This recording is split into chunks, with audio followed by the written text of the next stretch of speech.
샬롬, 복된 목요일 아침입니다. 오늘은 마태복음 3장 1절로 12절의 말씀, 회개에 합당한 열매, 회개에 합당한 열매, 이 제목으로 함께 말씀 나누고자 합니다. 오늘 본문에서 집중되는 인물은 세례 요한입니다. 1절을 보세요. 그때 세례 요한이 이르러 유대 광야에서 전파하여 말하되. 자, 세례 요한, 예수님으로부터 예수님과 6개월 먼저 태어난 자고요. 또 오늘 본문에서도 나오지만 주의 길을 예비하는 자로서, 또 광야에 외치는 자의 소리로서 그렇게 예수님의 사역을 준비했던 사람이지 않았겠습니까? 이 세례 요한의 메시지의 초점은 너무나도 분명했습니다. 2절을 보세요. 회개하라. 천국이 가까이 왔느니라 하였으니. 자, 세례 요한, 회개에 대한 엄청난 많은 메시지, 그리고 또한 그 회개의 삶이 우리들 가운데 날마다 이루어져야 함을 외치고 있습니다. 여러분, 우리들의 모든 삶 가운데는 어떻습니까? 정말 회개라는 이 말이 얼마나 우리들에게 깊게 다가오십니까? 점점 더 강단해서 회개를 외치는 소리는 사라지고 있지 않습니까? 잘 될 거다. 물론 잘 되길 원합니다. 더 많은 것들을 얻게 될 거다. 예, 그렇게 되길 원합니다. 하지만 너무나 우리들의 마음 가운데 위로, 따뜻함, 또한 포근함, 안아줌 다 좋아요. 좋습니다. 하지만 이것에 대한 반드시 전제되어야 할 것이 있습니다.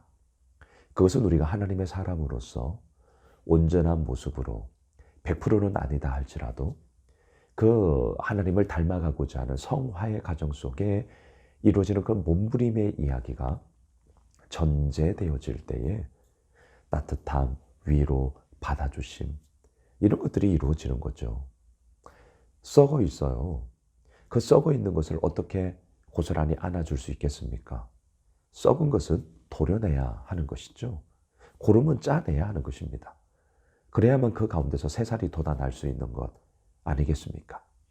지금 세례 요한은요, 이스라엘 백성들의 삶 속에 무너져 버렸고 하나님과는 전혀 상관이 없는 이들의 모든 모습 속에 회개가 얼마나 적실한 것인가, 하나님 앞에 엎드려 자신의 죄를 자복하고, 또한 자복하는 것만이 아니라 그들의 일상의 삶 가운데 그 말씀대로 살아가고자 하는 그런 모든 과정들의 그 회개, 이것을 줄기차게 외치고 있는 것이죠. 자, 이 메시지에 대해서 이스라엘 백성들의 반응을 한번 보시죠. 5절로 내려가 보십시오. 이때 예루살렘과 온 유대와 요단강 사방에서 다 그에게 나와. 여러분, 세례 요한의 이 메시지는 그 당시 사람들로 하여금 영적인 대각성을 일으켰습니다. 볼품 있는 자가 아니었습니다. 유명한 자가 아니었습니다. 하지만 하나님은 그 시대를 향한 정말 적실한 하나님의 메시지를 선포하고 있는 이 세례 요한을 들어 사용하셨고요. 백성들에게 그런 영적인 각성이 일어나게끔 하시는 하나님의 역사하심이 일어나고 있습니다. 6절을 보세요. 자기들의 죄를 자복하고 요단강에서 그에게 세례를 받더니. 회개란 무엇입니까? 나의 죄를 자복하는 것이죠. 그리고 세례를 받는 것입니다. 세례란 무엇입니까? 나의 삶의 주인이 바로 예수님이다.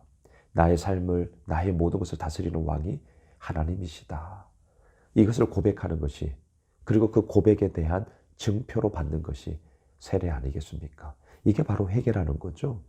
나의 죄를 자복하고, 그리고 나서 예수 그리스도가 내 삶의 왕이요, 주인이요, 나의 구원자요, 이것을 고백하며 내 삶을 살아가는 것, 이게 바로 회개 아니겠어요? 그런데 7절을 보세요. 요한이 많은 바리새인들과 사두개인들이 세례 베푸는 대로 오는 것을 보고 이르되, 독사의 자식들아, 누가 너희를 가르쳐 임박한 진노를 피하라 하더냐. 바리새인들과 사두개인들, 이들은 친하지 않았습니다. 오히려 이들은 대립 관계에 있었어요. 바리새인들은 대표적으로 부활을 믿었습니다. 천사가 있다고 생각했습니다. 영적 세계가 있다고 생각했습니다. 그걸 믿었어요. 반대로 사두개인들은요, 부활을 믿지 않았습니다. 천사를 믿지 않았어요. 이들은 오직 모세 오경만 정경이라고 믿었고요. 또한 사두개인들은 정치적인 쪽으로 더 많은 무게중심을 가졌다면 바리새인들은 이런 종교, 영적 리더십의 자리를 훨씬 더 많이 가지고 있었죠. 그런데 오늘 본문에 보시면 이 두 대립 구도를 갖고 있는 이들마저도 세례 요한에게 왔다는 거예요. 근데 왜 왔습니까? 이들의 관점에서 사람들의 주목을 받고 사람들의 인기를 받고, 다시 말하면 이미 자신들이 가지고 있는 기득권을 놓쳐버릴까 봐 그 세례 요한을 주시하기 위해, 점검하기 위해, 또한 질책하기 위해 이 바리새인과 사두개인들이 왔다는 것이죠. 어떻습니까? 이들은 달랐지만 또한 공통점이 있었습니다. 자신들의 기득권을 절대로 놓치지 않고자 하는 것에는 똑같은 마음을 가지고 있었던 것이죠. 세례 요한은 가감없이 이들에게 얘기합니다. 독사의 자식들아. 이들의 모든 삶 가운데는요, 사람을 살리는 이야기가 아니라 말 그대로 독사예요. 사람을 죽이는, 물면 죽는 것 아니겠어요? 이들이 그러한 모습으로 살았다라는 것이죠. 8절을 한번 보세요. 그러므로 회개에 합당한 열매를 맺고, 오늘 말씀의 제목입니다. 회개에 합당한 열매. 여러분, 열매는 그냥 뚝딱 만들어지는 게 아닙니다. 열매를 맺기 위해서는 무엇의 이야기에서부터 시작됩니까? 그 나무의 뿌리에서부터 그 이야기가 시작되는 거죠. 뿌리가 튼실해야 됩니다. 깊게 땅 밑으로 내리뻗어야 됩니다. 거기서 자양분을 얻어서 줄기를 타고 올라가 그 가지에서 가시적인 열매를 맺게 되는 것이죠. 단지 열매는 눈에 보이는 가시적인 열매의 이야기가 아니라 사실은 뿌리의 이야기죠. 회개에 합당한 열매를 맺어라. 회개, 통에 자복함이 있었느냐? 좋다.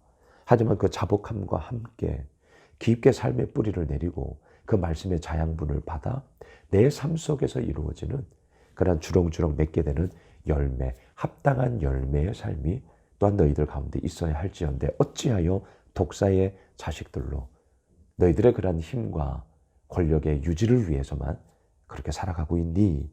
라고 책망하는 것이죠. 9절을 보세요.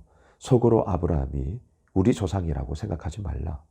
내가 너희에게 이르노니 하나님이 능히 이 돌들로도 아브라함의 자손이 되게 하시리라.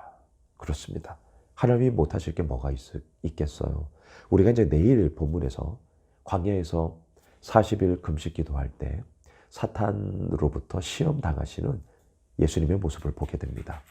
그 사탄이 뭐라고 했습니까? 이 돌로 떡덩이가 되게 하라. 자, 내일 함께 나누게 되겠지만 왜 이런 시험을 해요? 예수님은 얼마든지 그 돌을 떡으로 만드실 수 있는 분이시기 때문이에요. 오늘 본문도 마찬가지예요. 하나님이 능히 이 돌들로도 아브라함의 자손이 되게 하시리라. 그렇습니다. 하나님은 얼마든지 이런 일들을 행하실 수 있는 전능자이시죠. 그러하기에 그 하나님 앞에 더욱더 온전한 모습으로 이들은 나아가야 했단 말입니다. 하지만 그러하지 못한 삶의 모습 속에 세례 요한은 가감없이 질책하는 것이죠. 11절 나는 너희로 회개하게 하기 위하여 물로 세례를 베풀거니와 내 뒤에 오시는 이는 나보다 능력이 많으시니 나는 그의 신을 들기도 감당하지 못하겠노라. 그는 성령과 불로 너희에게 세례를 베푸실 것이요. 세례 요한은요, 회개하게 하기 위하여 너무나 분명한 그의 사역의 목적을 가지고 있었고요. 또한 그 사역을 이루기 위해서 자신의 온 삶을 내걸었던 자입니다. 자, 회개하게 하기 위하여. 자, 그 회개와 함께 뒤에 오시는 예수 그리스도. 뒤에 오신다고 해서 뭐 많은 시간의 갭이 있는 것도 아닙니다. 출생 순서로 한다면 고작 6개월이에요. 자, 회개의 메시지가 선포됐습니다. 그리고 예수 그리스도를 통하여서 온전한 구원의 이야기가 이제 펼쳐지는 것을 우리는 보게 되는 것이죠. 말씀을 정리하겠습니다. 회개에 합당한 열매 어떻습니까? 정말 우리의 삶 가운데 얼마나 회개의 이야기가 우리의 가슴을 치며 또한 하나님 앞에 더욱더 겸손히 엎드리며 그렇게 나아가고 있는 것입니까? 2023년 오늘 1월 5일 목요일 하루를 시작을 하는데요. 소원함, 기대함, 소망하는 거 좋습니다. 특별히 연초니까 또 한 해를 내다보면서 그런 꿈을 우리가 소망함을 가지는 거 좋습니다.